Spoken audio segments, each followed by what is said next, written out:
La televisión pública tiene un rol, tiene varios roles importantes, pero yo creo que tiene un rol que es diferencial con relación al resto de los medios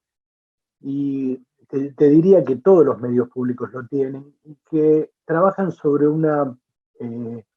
plataforma conceptual distinta. Un medio privado trabaja sobre una plataforma de acumulación de audiencia para satisfacer un modelo de negocios. Por eso nosotros decimos que los medios privados le hablan a consumidores, porque el modelo de negocio es juntar la mayor cantidad de gente y de consumidores delante de la pantalla para ofrecérselos a los anunciantes que tienen. Por lo tanto, ese es el modelo de negocios que rige el trabajo de los medios privados. Un medio público, que puede ser un medio público comercial, porque la TV pública también vende publicidad y la radio pública también, pero no es la razón de ser del medio. Un medio público no le habla a consumidores, el medio público le habla a ciudadanos y tiene entre sus obligaciones la de la construcción de ciudadanía.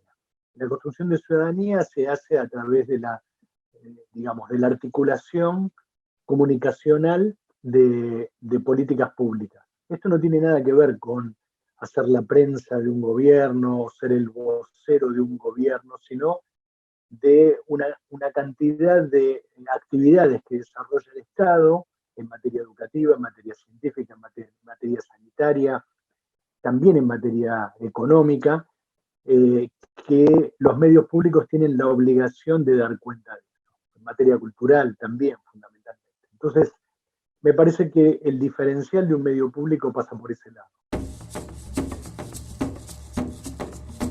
La ley de servicios de comunicación audiovisual dice que los eventos deportivos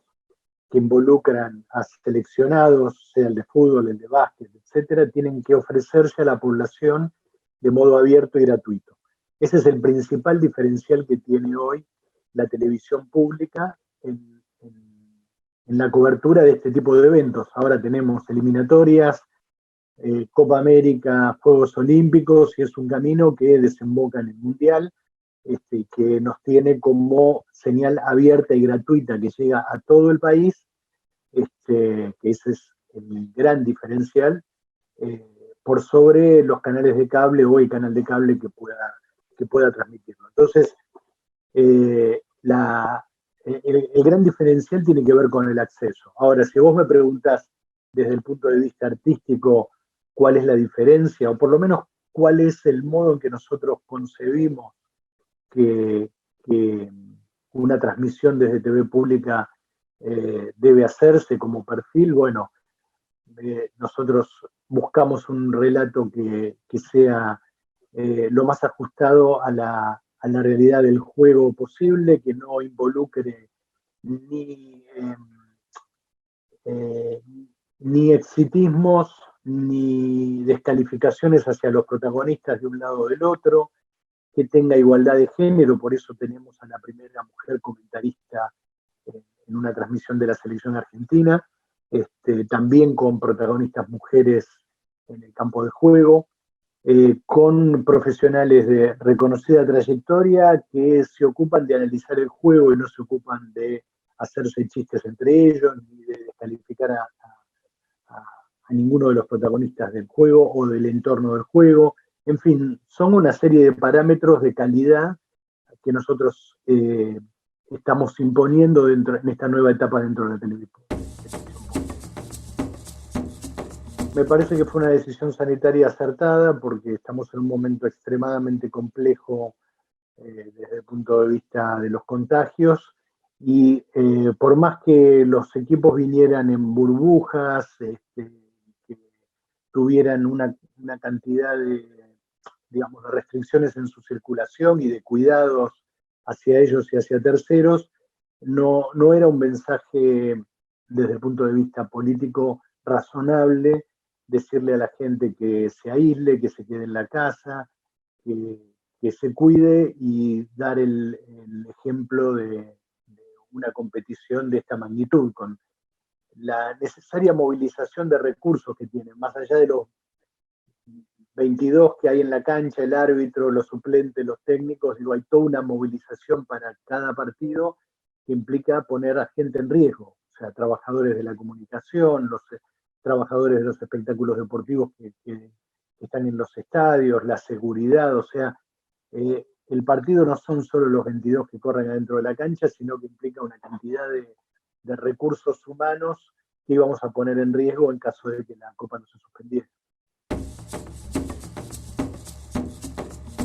No son todos lo mismo los medios, obviamente. Me parece, yo escuché algo ayer que me hizo reflexionar y me parece que puede ser un camino de interpretación. Me da la sensación que, en particular, los periodistas, más allá de las posiciones editoriales de los medios, se dejaron llevar por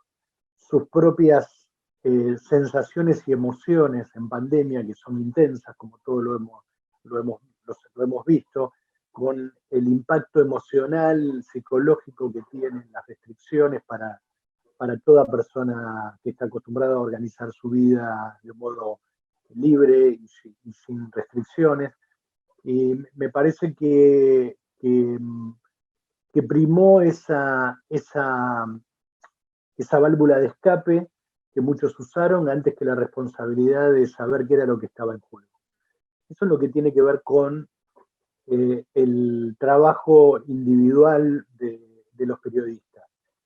Obviamente, la famosa grieta ha hecho que la pandemia entrara de lleno y que muchos medios que hoy trabajan claramente a favor de la oposición decidieran detonar todas las medidas de aislamiento. Han detonado la cuarentena, han detonado las medidas de restricción de aislamiento, las medidas sanitarias, el regreso a la presencialidad en las aulas. Se convirtió en una bandera de la oposición y por ende en una bandera de los medios que están sosteniendo a la oposición en esta posición, lo cual es bastante penoso, es bastante triste porque se juega la vida de hombres y mujeres de nuestro país. Estamos con una cantidad de contagios y de muertes muy alta todavía, un año y pico de comenzar la pandemia, atravesando con muchísimas dificultades una segunda ola, y no vemos desde los medios de comunicación una actitud responsable frente a eso. Más bien todo lo contrario, han agitado la desobediencia a las restricciones, han agitado las marchas opositoras en contra de la cuarentena y en contra de las medidas sanitarias. Han enviado equipos a transmitir en vivo desde provincias que intentaban sostener restricciones sanitarias estrictas para cuidar a su población, y han hecho de esta pandemia una bandera política, no solo detonando la cuarentena, sino llevándole a la gente un nivel de incertidumbre y de angustia mucho más grande todavía en momentos en los que necesitamos que la gente esté tranquila, que la gente esté informada, pero que tenga herramientas como para estar sereno, entendiendo cuál es la gravedad de lo que pasa. Las noticias falsas en general son una herramienta política comunicacional compleja y muy nociva. Lo venían siendo desde hace unos cuantos años, sobre todo cuando las redes sociales rompen la hegemonía de los medios tradicionales y permiten que la información circule de un modo, si se quiere, más horizontal. Todos pensamos que venían a democratizar la información, pero finalmente lo que sentimos es que en muchos casos han pervertido el circuito informativo, porque la responsabilidad que un medio, mayor o menor que pueda tener un medio de comunicación tradicional, que tiene un circuito de validación de información con editores, periodistas, etcétera, se pierde en el camino y está todo en el mismo lodo, diría el tango. Ya era preocupante. En medio de una pandemia, la infodemia, como se la conoce desde hace un año y pico también, es un elemento verdaderamente preocupante y angustiante, porque vuelvo a lo que decía antes, se monta sobre la incertidumbre de la gente, sobre la angustia reinante, porque uno no sabe si puede salir a la calle y sin contagiarse, si va a traer ese virus a casa después de que trabaja y puede contagiar a un ser querido, a una persona de riesgo. O sea, todos cargamos en este año y pico con esa angustia, con esa incertidumbre, con esa falta de horizonte que plantea esta enfermedad terrible, que le está planteando a todo el mundo, y montarse sobre esa situación de guardia baja que tiene la gente para instalar noticias falsas, para instalar informaciones que generan más angustia, que generan rechazo a medidas sanitarias, rechazo a procesos de vacunación, etcétera, es algo realmente muy preocupante, muy triste, es algo en lo cual nos sentimos de algún modo inermes, ¿no? Indefensos frente al virus de la infodemia, que es tan o más peligroso que la mismísima pandemia, porque altera conductas personales y altera reacciones que de algún modo la sociedad, no el gobierno, la sociedad necesita que sean racionales, que sean serenas, y esas noticias falsas, esa infodemia le agregan más leña al fuego y hacen que toda la angustia y toda la incertidumbre se reproduzcan exponencialmente. Así que bueno, nada, es algo que yo en particular veo con muchísima preocupación. La dinámica de las redes sociales, de la información en redes sociales, en pandemia y con este escenario de fake news e infodemia, obliga a los consumidores, a los lectores, a los televidentes, a, a hacer su propio chequeo, a tener una mirada escéptica y desconfiada de lo que están viendo, leyendo o oyendo. Me parece que el camino es, digamos, el escepticismo, aunque suene raro, pero me parece que digamos, la actitud personal en esto es fundamental. Digamos. La actitud personal es, bueno, escucho las cosas sabiendo que no son verdades absolutas, que todas las verdades son relativas, que es necesario, sobre todo cuando hablamos de información sanitaria, chequear con fuentes oficiales,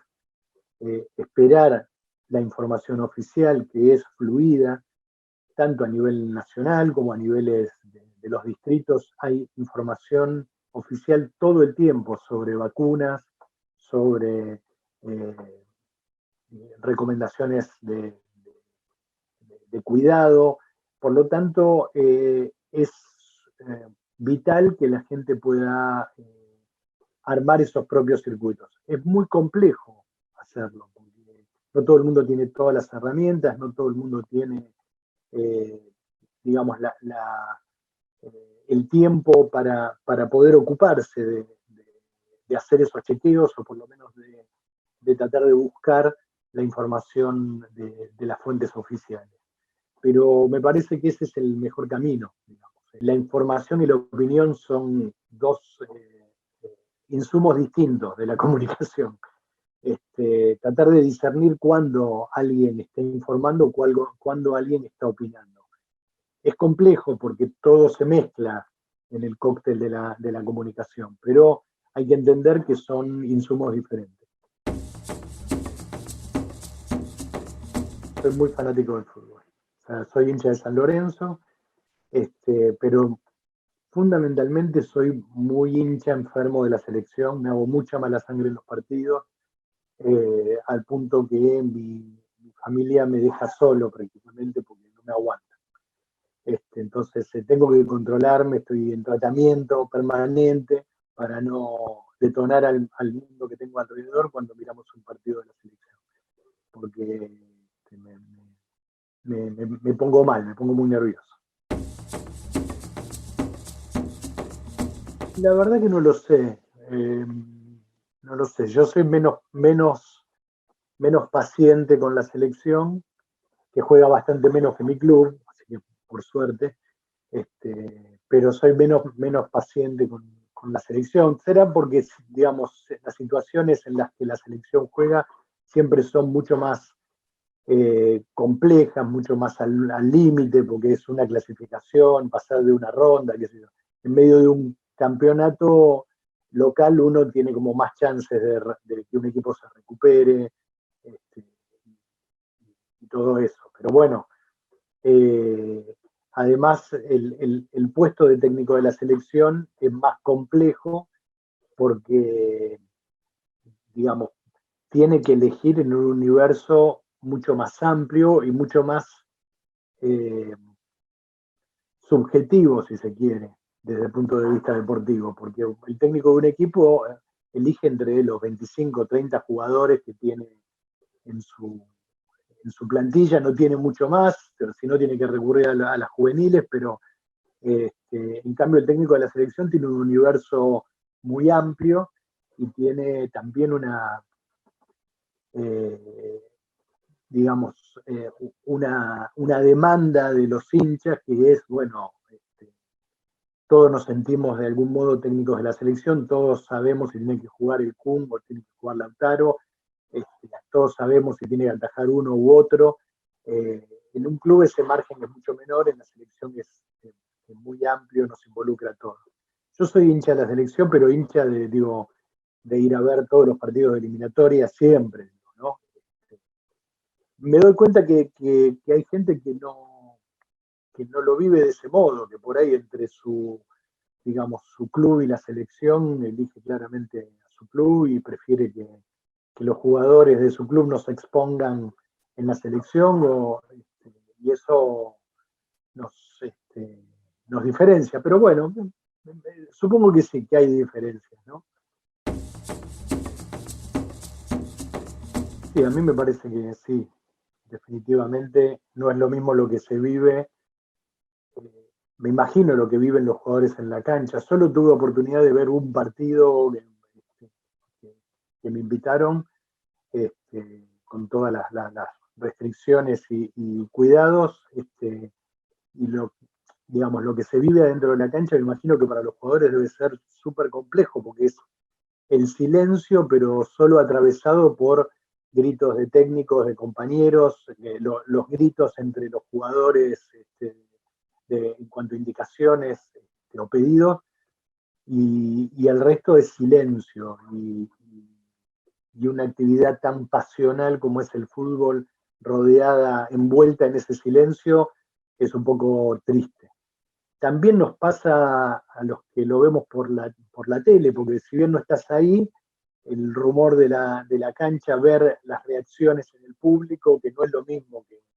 que lo que tiene el operador de audio de la cancha que pone sonido ambiente, porque no tiene que ver con reacciones espontáneas. Bueno, todo eso hace una diferencia enorme. Veía el partido que jugó la selección la semana pasada en Santiago del Estero, y ese estadio que tiene todas las butacas de distintos colores, de algún modo reproducía visualmente al menos lo que es un estadio lleno, el color de la gente vestida con cada uno con su ropa y su color distinto. El primer impacto visual parece que estás viendo un partido con la cancha llena por ese juego de colores. Y ese solo detalle ya es esperanzador. A mí también me pareció algo muy alentador ver la final de la Champions con público. aunque no estuviera completo el estadio, aunque estuviera en un aforo del 30 o 40%. Lo mismo me pasa estos días cuando veo algo logro enganchar algo de Roland Garros en París y ves que hay algo de público y que hay una reacción frente a cada punto, y no lo que también venía casi como una costumbre en el último año de ver torneos de tenis donde termina un punto extraordinario y casi no se escucha nada. Entonces, bueno, la verdad que eso sí es algo alentador y algo que todos queremos recuperar. Esperemos que podamos recuperarlo.